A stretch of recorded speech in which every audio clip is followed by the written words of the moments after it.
Ils sont morts aussi. Elle est vivante.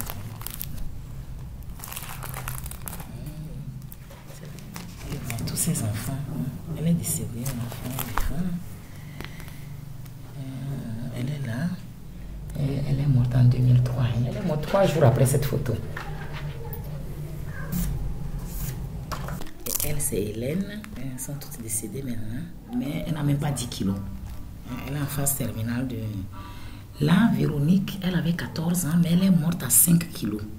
Elle l'a même préparée, je dirais. Quand elle allait mourir, elle savait qu'elle n'allait pas fêter Noël avec nous. C'était en début décembre. Elle dit, ma soeur, elle voulait quand même son tissu pour avoir sa robe. Mais pour moi, c'était pour avoir sa robe, pour mourir, quoi. Donc, on a amené des choix de tissus. Elle-même, elle a choisi son tissu. On a fait sa robe et puis elle est morte le lendemain. Tu n'as pas la photo de ma maman, tu n'as pas la photo de mon papa. Alors, je vais dans les casiers, là, et je vais chercher les photos. De temps en temps, ils disent, ma soeur, est-ce que mon papa ne va pas revenir? Est-ce que maman ne va pas revenir? Chaque enfant a une histoire très différente. De la façon dont le parent a été traité, de la façon dont la personne est morte, de la façon dont il a été rejeté, il a été récupéré, de la façon dont il vit actuellement. C'est vraiment toute une histoire lourde.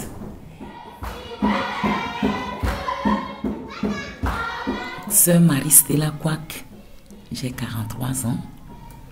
Je suis directrice de l'association Vivre dans l'Espérance et en même temps fondatrice de cette association.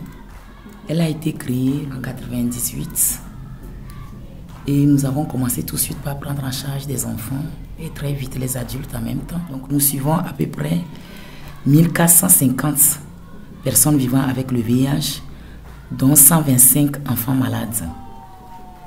Nous avons aussi une grosse activité qui concerne les visites à domicile. Donc là, c'est le suivi des malades qui ne peuvent pas venir au centre ou qui sont en phase terminale, ou le suivi des enfants dans des familles d'accueil. Donc nous prenons en charge au total 1400 orphelins, donc 80 dans les 2 orphelinats et les autres dans les familles d'accueil. Bon, là, ce matin, je suis allé à Tami voir un cas qu'on m'a signalé depuis hier. C'est un monsieur qui a 47 ans. Qui est malade depuis 2 ans. Là, sa femme soupçonnait que ça pouvait être le VIH. Donc, elle m'a fait appel, je suis allé. J'ai discuté avec le couple et j'ai fait le prélèvement à la dame et au monsieur. Mon résultat maintenant. Donc, on voit 2 points rouges qui sont apparus. Donc, il y a un point au niveau du contrôle qui montre que le test est bon. Et il y a un point qui est apparu au niveau de HIV1. Donc le patient est porteur du VIH1. Quand c'est la femme qui est dépistée en premier, elle n'a pas toujours le courage. 90% de femmes n'ont pas le courage d'aller dire leur sérologie à leur homme. Parce qu'elles risquent de se faire mettre dehors. Donc il faut créer une stratégie pour amener l'homme à faire le test à 2 et maintenant faire l'annonce à 2.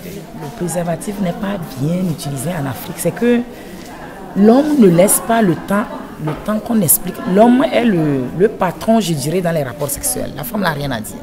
S'il veut, il met son préservatif. S'il ne veut pas, il ne mettra pas. Et la femme doit être soumise. Là, par exemple, on a des couples discordants. C'est la femme qui est contaminée, par exemple. L'homme n'est pas contaminé. Et la femme est consciente qu'elle ne peut plus faire de rapport sexuel avec son mari sans préservatif parce qu'elle voudrait quand même que le monsieur reste négatif. Mais l'homme ne veut pas. Et quelquefois, ça va jusqu'au viol de la femme. La femme est violée.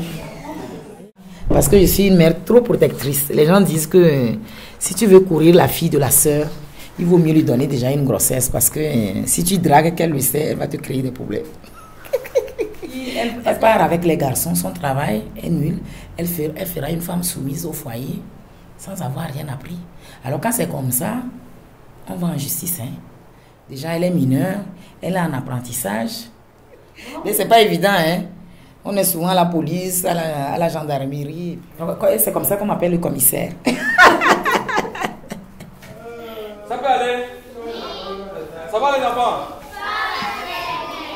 Ça va? Le pont de Sénégal est dans son moteur. Ça fait 3 ans déjà que j'ai planté cet arbre. Et j'ai beau l'arroser en longueur de journée. Il pousse encore moins vite que ma part. Vous faire un arbre, allez! Vous faire un arbre!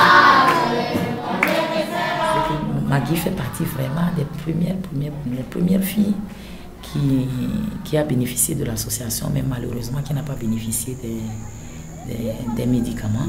Déjà très petite, les parents étant contaminés, ses frères contaminés. En classe déjà, elle était stigmatisée. Il n'y avait personne qui voulait s'asseoir à côté d'elle en classe, mais elle était courageuse. Et elle habitait pas loin de l'école. Alors, elle était à l'école, pendant la récréation, elle allait soigner sa maman, elle revenait en classe. Elle allait soigner sa maman et elle revenait en classe. Donc, elle a soigné le papa est décédé. Elle a aidé la maman à soigner sa petite soeur qui est décédée. Et après, elle était la seule grande. Martin et Mado étaient encore petites, à soigner la maman. Mais après les soins de la maman, elle a été épuisée.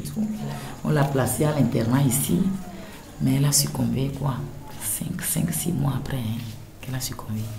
Mais elle avait déjà 16 ans. Elle a pu vivre avec la maladie sans traitement pendant 16 ans. Donc son histoire, c'est son histoire aussi qui me donnait une force énorme parce que je dis, elle n'avait pas les médicaments, mais la force psychologique que cette petite avait lui permettait de lutter. Alors avant de mourir, elle me dit, tu sais, ma soeur, je sais que je vais partir.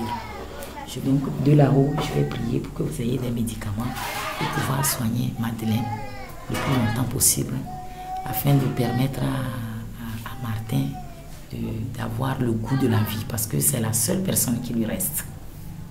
Donc ça, c'était très fort comme témoignage. Et donc à partir de ce moment, je me suis mise aussi à lutter pour trouver les premiers antirétroviraux pour sauver Madeleine.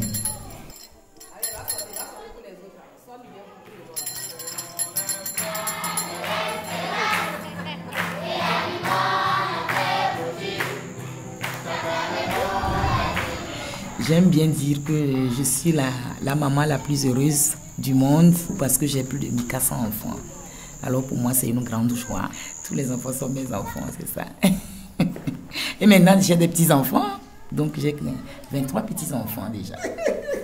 Alors je suis une grand-mère heureuse à 43 ans. J'ai 23 petits-enfants et 1400 enfants.